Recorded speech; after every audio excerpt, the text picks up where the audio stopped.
My guest today is Cécile Pasquinelli, a woman who, like any 1 out of 8 of us, will be diagnosed with breast cancer, which she was in 2010 at the age of 39. Following her mastectomy and treatment, Cécile went to the south of France to rest, and one day while sitting by the pool, she noticed a woman get out of the water with a natural and easy confidence, proud and comfortable both in her body and in her bathing suit. Cécile longed to feel the same, and in particular, to feel beautiful in a bathing suit again. She started to sketch, and with those sketches she founded Garance, a lingerie and swimsuit brand for women with breast cancer. Her collections met with such acclaim and success that Cécile was awarded both the Prix Rose de l'Entrepreneuse and the Chevalier de l'Ordre National du Mérite. And it's easy to understand why. With a focus on style, beauty, and of course comfort, Cécile designs her collections for women to feel the extraordinary sensations that come with wearing beautiful lingerie. Every woman has a different body and a different story, and Cécile designs to celebrate those differences. Hello, Cécile, and thank you so much for joining me today. Thank you for the invitation. Today, we're going to discover the brand Garance, but before all of that, I'd love to know a little bit more about you, where you grew up, and your interests.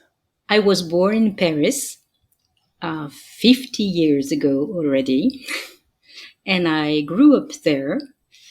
What were my interests? To be honest, I don't remember asking myself, consciously, what is my dream when I was young. I think I just followed the path, my family built for me. Studying, starting my first job, marrying my beloved husband, having kids, having a house, and life goes on. Do you remember having any creative outlets as a child? No, sorry, I don't. I think I do not have so many memories when I was young. No, I don't remember that. What 3 words best describe your personality? Oh, I think it's the trickiest questions because I find it always very hard to describe myself. Let's say, I think I'm sensitive to the happiness of others. I'm a good listener. I like to listen people and to try to understand them and to understand what matters for them. And the third one is I am impermanent. I love the change. I love the movement. Oh, interesting. So that doesn't scare you, the idea of change? No. What scares me is immobility, stability. I need to change. And I think it's very, my husband is tired because I always want to change something. Okay. It could be one more kid. It could be a new house. It could be after a dog, I want a cat, or it could be I want to run a company. I need that more and more. Well, that reminds me of when we first moved to Paris, and my husband would say, "Oh, it must be midnight because Kate wants to move furniture." This idea that just something maybe a little bit different in the setup, but that takes a lot of courage at the same time to not be afraid of change, and probably a wonderful characteristic for running your own business and being an entrepreneur. That's a great quality to have. I think it's necessary. It's easier when you are not afraid of change, because when you run a business, you depend on so many things that you don't run. It doesn't depend on you. So if you want stability, don't go to entrepreneurship. Definitely. No. And we probably share that in running our own businesses. I remember it took me a long time to learn, but I used to run my business thinking that I needed to solve all the problems and then it would be perfect. But I didn't realize that solving the problems was a permanent and ongoing process, that it never was fixed. And so to let go of the idea that everything if I could fix everything, then it would be fine. It's the process of fine tuning and constantly adapting that is the key to running something smoothly. So your business is a lingerie company and it's called Garance.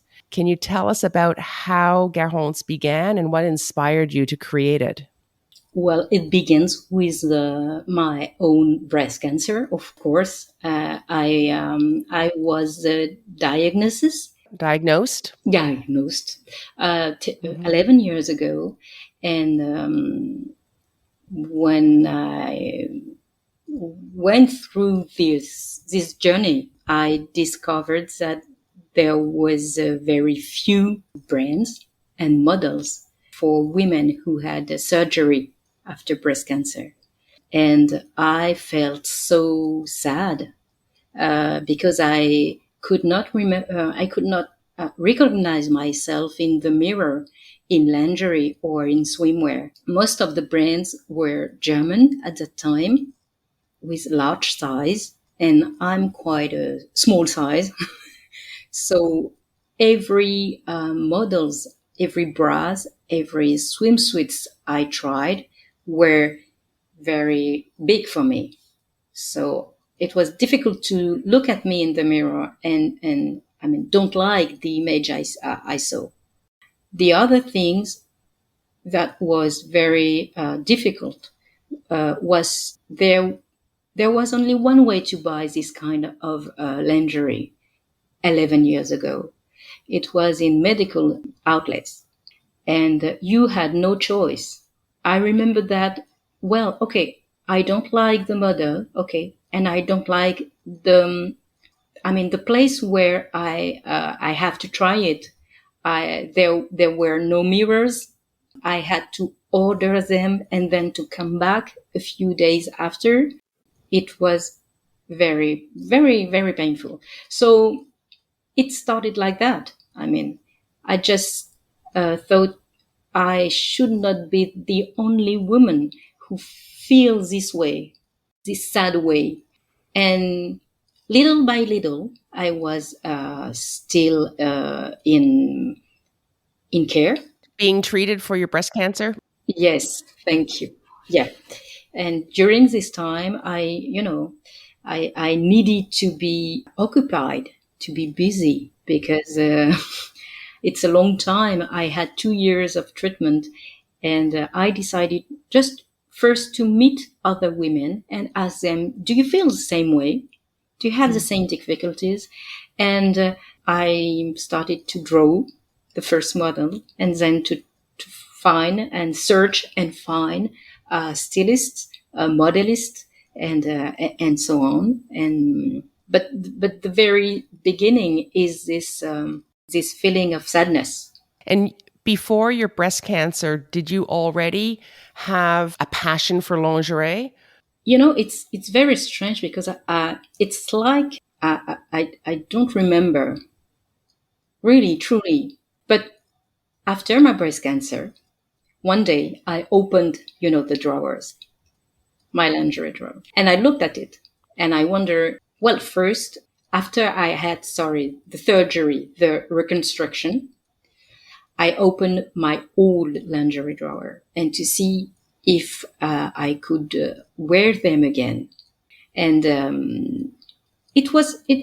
I remember there were rather pretty lingerie with underwire lingerie because I don't have a large breast. I have a small breast. So I used to have push up and underwire lingerie, and always top and bottom coordinated. Matching. Oh, so Matching. you like to wear matching bras and panties. At that time, yes. Before my breast cancer, I always I remember I bought one bra and two bottom and some colors, but mainly white and black. But I found some colors too. And unfortunately, after my breast cancer and my reconstruction, all all the bras I used to wear, I couldn't wear them anymore mostly because of the underwire. Okay. Yes. Yes. Uh, Can you explain a little bit to the listeners why underwire is problematic after breast reconstruction? well, it probably depends on the type of reconstruction you had. For me, I had a prosthesis, you know, and to be clear, I mean, your boobs, they can stand alone when you have a prosthesis. So for me, the underwire isn't useful, and it doesn't. I don't know if it's only me or if all the women who had prosthesis for reconstruction feel the same way. But the underwire doesn't fit with the prosthesis. No, and sometimes you can't feel it either. Yeah, And the underwire can actually, if it's not in the right place, it can actually irritate the skin and you can't actually feel it depending on, like you say, depending on what kind of reconstruction one has. So underwire is sometimes just not advised for women after they've had reconstructive surgery. yeah. So for me, it was probably not advised, but also not comfortable. Not comfortable, No. exactly. Yeah. Paris Undressed will be right back after a word from our sponsors. And now, back to Paris Undressed. Do you remember your first bra? You were talking about that you already had this idea of a matching bra and panty. Do you know where that came from? I think I'm very classic, you know. Uh, but I remember, I feel that this is a new fashion way, no, to wear your lingerie to unmatch. Um, and it's like for a swimsuit. Now, many women wear a top and a bottom in different colors. And this is not the way I am. I like to be coordinated, to be matched. And the first bra, I don't remember. You probably think this woman does not remember anything, but I don't remember if I was with my mom, if I was alone. I know that with my daughters, because we have 3 daughters, I do care a lot what kind of bra they wear. If they fit properly, if it is the right size. I think nobody explained me when I was young how to measure. And probably as I was quite, small size, I think I used to wear bras who were too big or too small. Or I remember that. But for the very first one, I don't remember. I don't remember saying to my mother, I need a bra, or her saying me, you need a bra. I don't remember that. And growing up, do you, or even now, do you like lace or do you like simplicity? Do you like a lot of detail on your lingerie or just the bare minimum? Wow, to be honest, since COVID, I do not wear bra anymore. Yeah. It's maybe you heard that a lot. I don't know, but Yes, I have heard that a lot, and I can also say I'm very guilty of the same thing. So, okay. Even all of us working in the lingerie industry, and my life is talking about bras, and yet during COVID, it was the one thing I didn't necessarily put on every day. So Same. I love how the shared universal feminine experience of for us all, Yeah. But I like comfort. I like to be to feel well. Really, I like to feel well. I don't like lace when they scratch. I like them when they have a little bit of stretching inside. I discovered that with my brand. The difference between the lace with stretch and the lace without stretch. And I like, not for the bra, but maybe for the bottom. One thing which is very important for me is I don't want them to be seen through the pants, through the skirts. So I like when it's a very light lace, invisible lace. and smooth. And smooth, yes. So about Garance, where does the name come from? Well, it is a name I always loved. And as I told you, we have 3 daughters, and my husband never wanted to name one of them with Garance. So the very beginning is that just I like the name. And when I began to think about this company, this idea, it was not a company, it was just the idea of creating a new brand. Well, I opened a file on my computer, and the name of the file was a Garance project, like a fourth baby.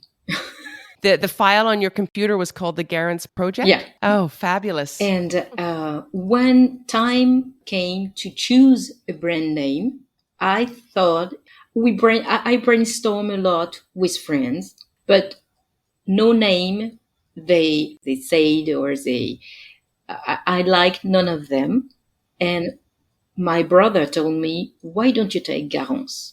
It was your first choice, and you have a story to tell about this name. And it's typically French.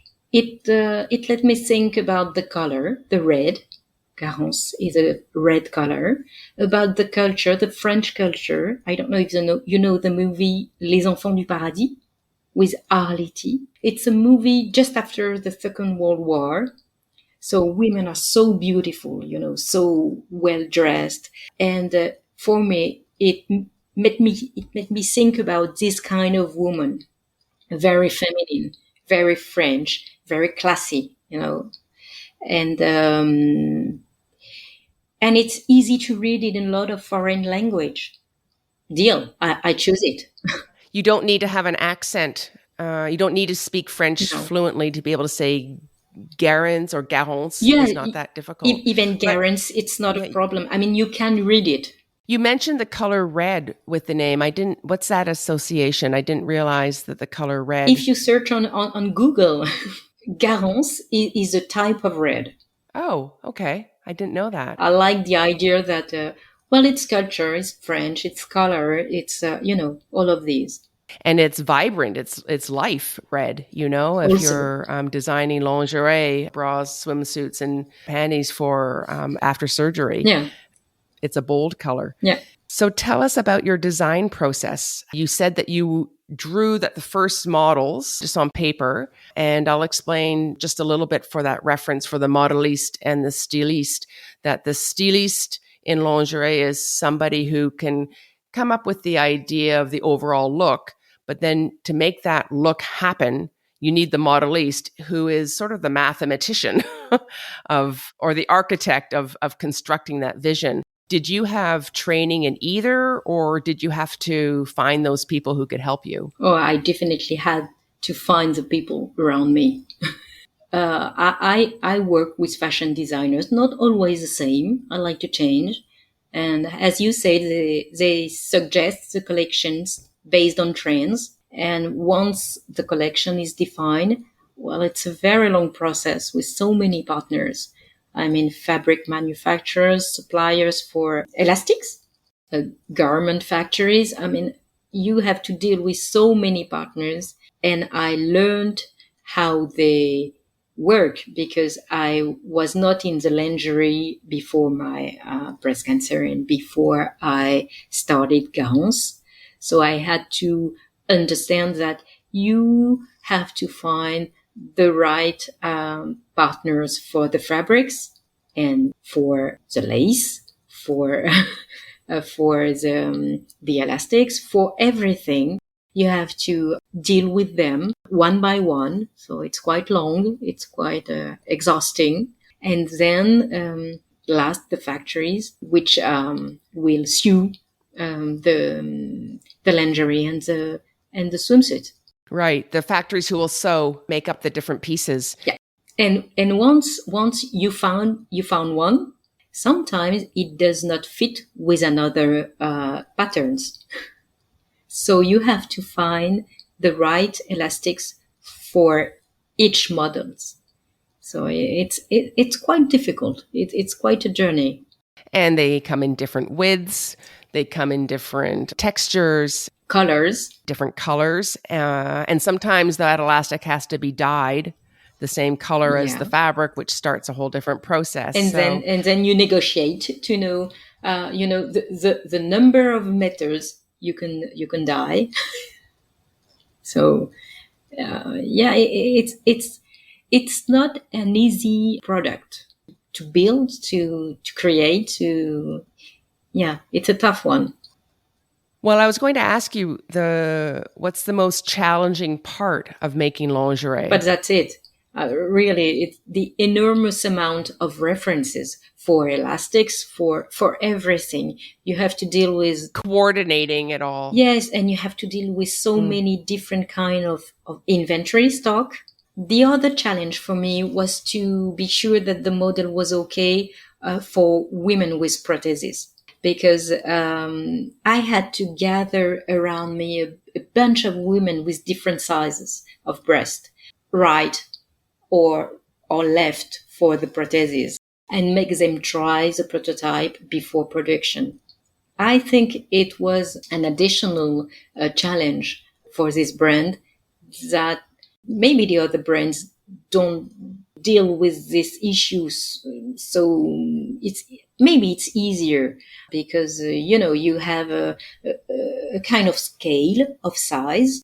I remember the modelist explained me, when you have a normal lingerie, you ensure yourself that it fits well for one woman, and then you just scale the different size, and maybe you just ask one other woman with another size to try it, and with two different size checked, it's okay. For me, for Garance, I really try to valid a model with sometimes 4 or 5 different sizes to be sure that the prosthesis can enter properly in the pocket of the bra, that the woman can jump, they can bend, and They can dance. They can dance, but They can swim. They can swim, and I remember one thing that, when you have your kids on the beach, you're a cat pat on your knee.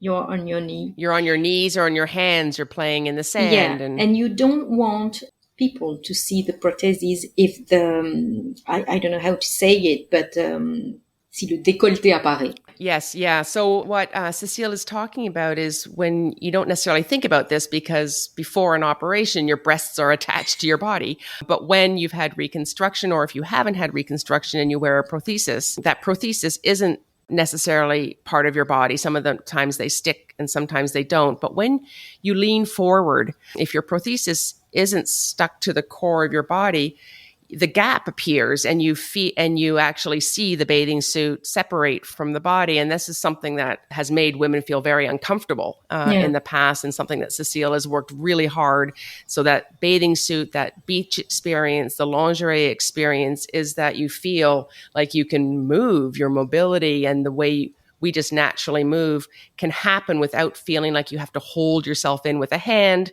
That's it. Your baby in another hand. And, well, you need to feel safe, which is probably something you don't think about when you have a normal brand. But for a brand for women who went through breast cancer, they have to be safe. They have to feel safe. And it's already a big ask to just even get back into the lingerie and into bathing suits. When you've gone through breast cancer and treatment, and with all that attention around your breasts and your chest, the body has changed and you've changed. So to wear your lingerie and your bathing suit and feel you, the safety is incredibly important. Yeah. And probably something that I think your brand has brought to the market 11 years ago. I want to back up just a little bit, because you did talk about how buying lingerie changed for you after the breast surgery. And in France, it's changed now, but just to sort of give a reference for the listeners, the moment you go in for your doctor's exam, or the moment that you are diagnosed with breast cancer, your lingerie purchasing changes forever. Yeah. You might have gone to a lingerie department store before, or a lingerie boutique. Well, suddenly that doesn't happen anymore. Again, it's changed. But what Cecile's talking about is that you needed to go, you buy your lingerie, you go from buying it in a lingerie store to a pharmacy. So a pharmacy in France, I mean, they're every block. There's more pharmacies than there are boulangeries. And it's that shining green light, but it's for medication. And so you find yourself as a woman standing there in line with everybody, getting Doliprans and aspirins, and then suddenly you're there looking for a bra. And what she mentioned was there's no place to try it on. Well, there isn't. The pharmacist doesn't have a stock of lingerie like a store would. They just ask you for, it's a very intimidating moment when you have to ask for something that you don't really know what you're looking for in front of all these people who are looking for medication. So it goes from a pleasurable purchase to a medication.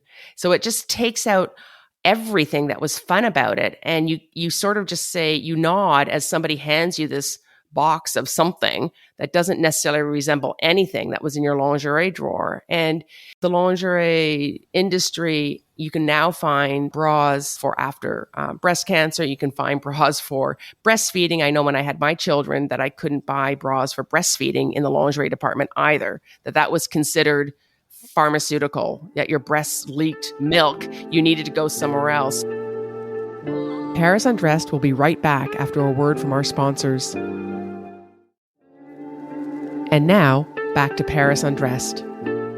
It's gotten a lot better, but what you also had to do, not only did you have to design lingerie that was beautiful and functional, but you had to convince an industry to take it in their departments, because that's where women go. That's where we want to go. That's where we shop. And that itself wasn't easy 11 years ago, was it? No, it wasn't. And I did not think that the challenge would be so big. I mean, I thought, okay, you're going to start a brand, a lingerie brand, and that's it. But probably the 4 or 5 first years, I just explain to the business that those women exist, and they need to be seen. They need to be heard. And now it's different, and I'm sure Garance contributed to that, And when I decided to ask real women who had breast cancer to wear and be on the commercials and advertising for the brand, it was really new, because before that, when you thought about breast cancer women, you had on mind a woman with a scarf and very pale, and that's it. When I was ill, that was this image of the breast cancer woman. And I'm proud that all the pictures of the brands are made with these sisters. These sisters, these women who went through breast cancer, and they trust me and they accept to be taken on picture for me. Well, now you can see some others more and more everywhere. I mean, it's like the body positive, movement. But when I started that, the body movement positive was also just starting, but not with breast cancer survivor. It was more skinny women, large women. I don't know how you say it. And I'm glad breast cancer survivors were included through Garance to this movement. Yeah, that sort of the body positive movement, this idea that all our shapes are beautiful and that should be expressed within the industry because that's who we all are. There is still a lot of taboo with the idea of breast cancer. It's hard to, I don't know, it feels like people think it's contagious, that there's something that, it's hard to look at and they're fearful. Yeah, and I think people think that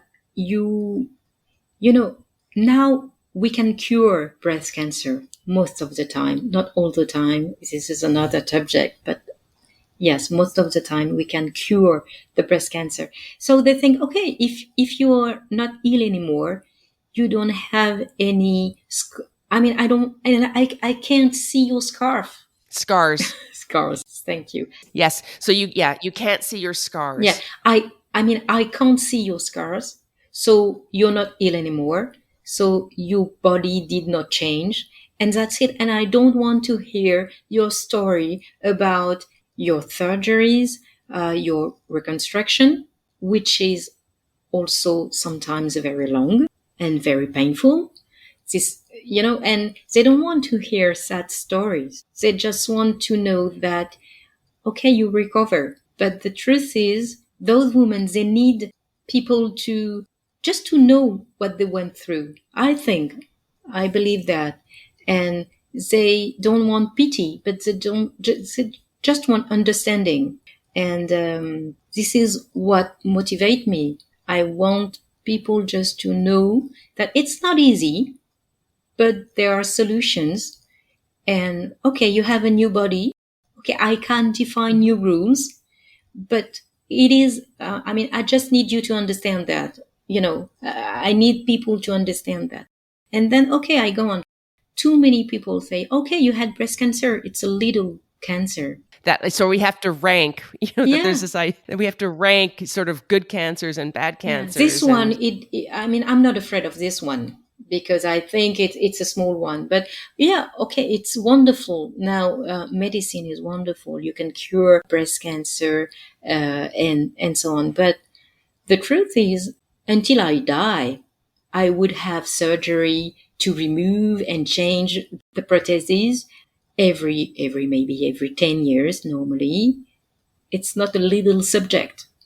It's not, and we share a breast cancer story. I too remember. went through, sort of it was diagnosed very early, so just had a tumorectomy and radiation. But what surprised me in the hallways of treatment was just the silence, how intimidated women were to even just talk about their femininity. And in a country where France is known for being very open about their sexuality. And yet when it was the subject of being ill, then suddenly everybody got very quiet. Yeah. And I noticed that in the medical world, as you say, that it's a treatable cancer for many women, and unfortunately still not for everybody. But when you're in the medical world and people are telling you that you're really lucky you're going to live, or there's not a lot of room to talk about femininity, and it sort of gets pushed away. And it's whether or not you are a very feminine woman, whatever that definition means to you, it sort of felt to me like you weren't allowed to talk about that anymore because you were very lucky to be alive, so that completely sort of that I didn't really think I should worry about my looks because I'm so lucky to be alive. And it feels almost like a secondary subject that you're not allowed to. And that's an odd thing. So how did you incorporate or think about femininity and sensuality within the brand Garance? I think it's a question of being able to listen to those women. I mean, as you said, femininity, sensuality, it's very personal. I remember I used to have a shop in Paris, and unfortunately with COVID crisis last year, I had to close it. But during 5 years, every day I had very different kind of women who enter, the boutique, and with their own image of what is femininity, what is sensuality. So I was just there to listen to them, and they were, as women, when you buy lingerie, when you buy swimsuits, you don't feel comfortable because you are faced to your own image.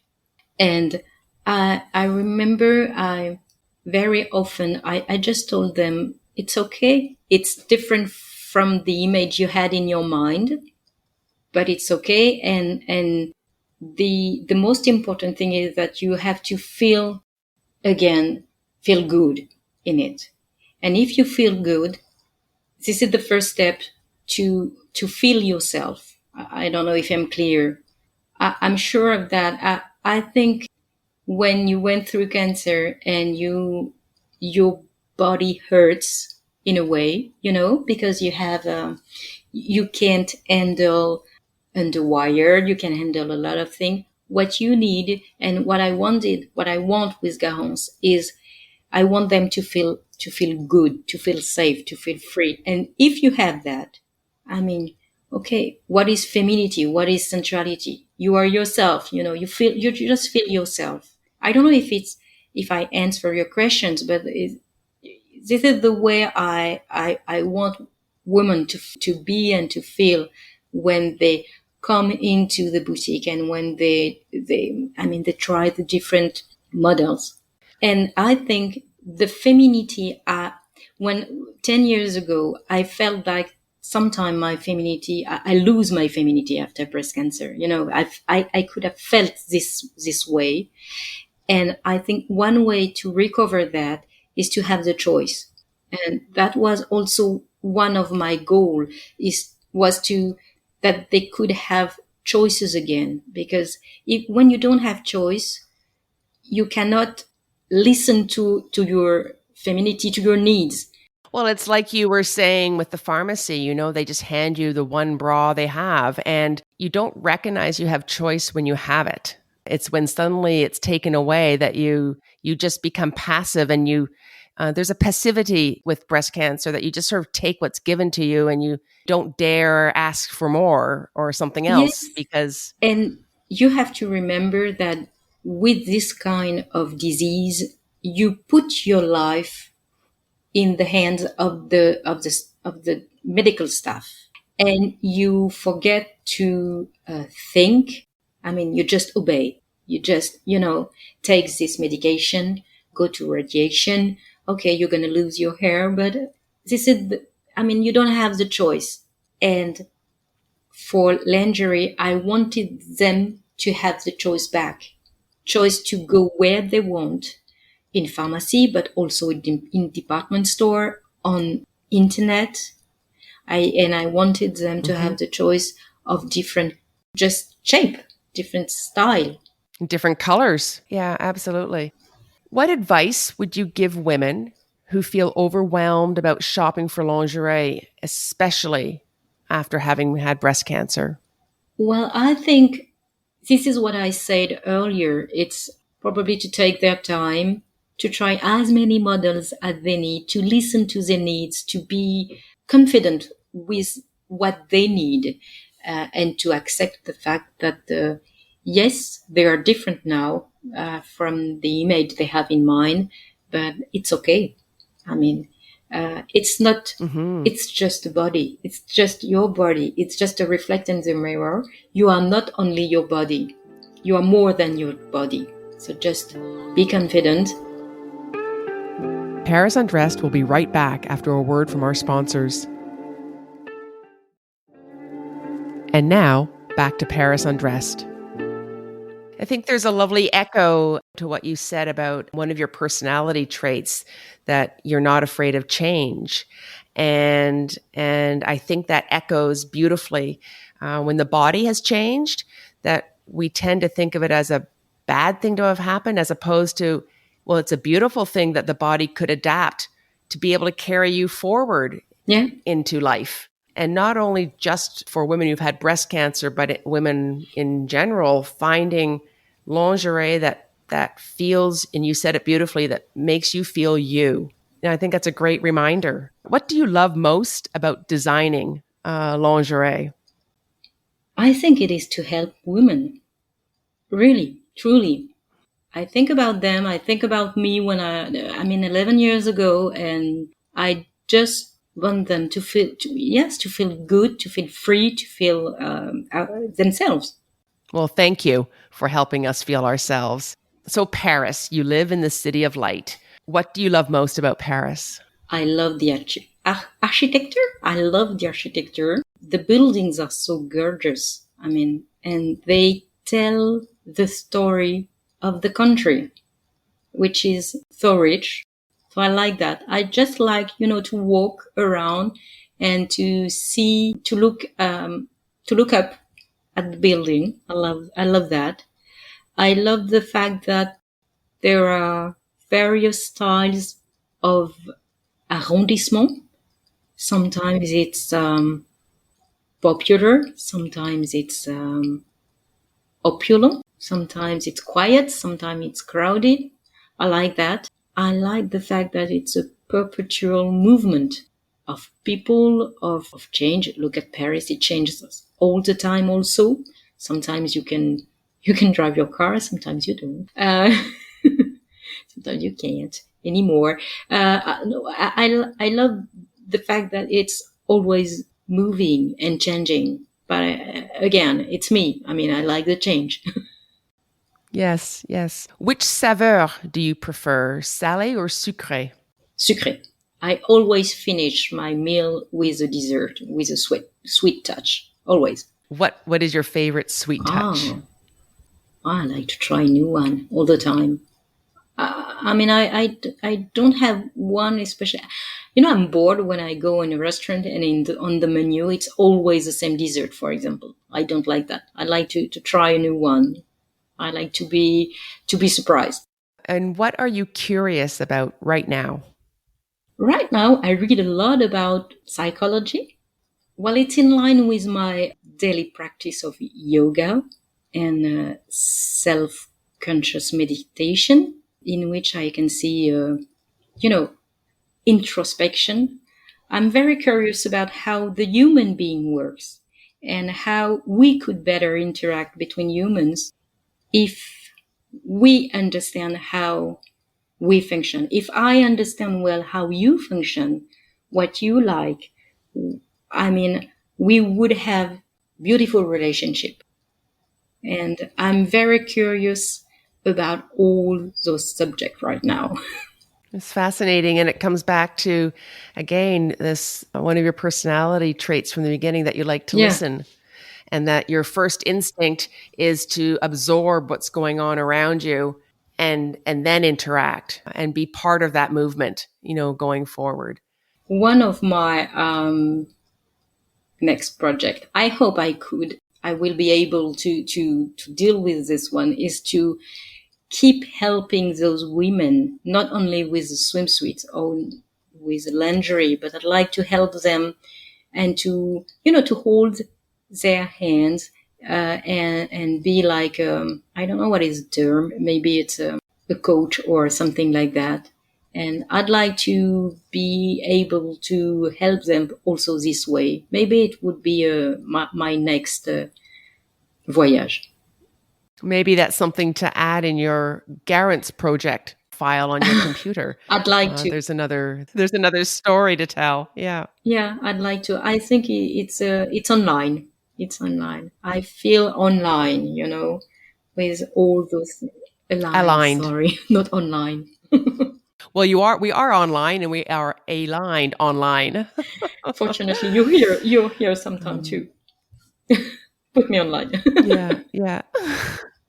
Well, Cécile, thank you so much for joining us today and for sharing your story and for being so kind with your time. Thank you for listening and for all those questions and which I had to take a time and it's good sometimes just to ask yourself those kind of questions and remind you all you did and why you did all those things. So it was great. Thank you so much. To learn more about the brand Garance, visit the website www.garanceparis.com. That's spelled GARANCE-PARIS.com, or visit her Instagram page at Garance Paris. That's GARANCE_PARIS. You can also find the links on our episode page. And during this month of October Rose, remember to make breast health a priority and to look after your own body. Maybe that means learning how to do a breast self-exam, or making an appointment for your mammogram, or even finding out more about your family history. And if you've recently been diagnosed or are going through treatment, know that it is during these very challenging times that we often find unexpected strength and inspiration in ourselves, like Cécile. And perhaps during this month, we can all remember to offer more love and support to those around us who are going through a difficult time. Thank you for listening to Paris Undressed. And if you've enjoyed this podcast, please share and subscribe so we can continue to connect our stories one bra at a time. Paris Undressed is produced by Paris Underground Radio. For more on this show and shows like it, please go to parisundergroundradio.com. Merci, and à la prochaine.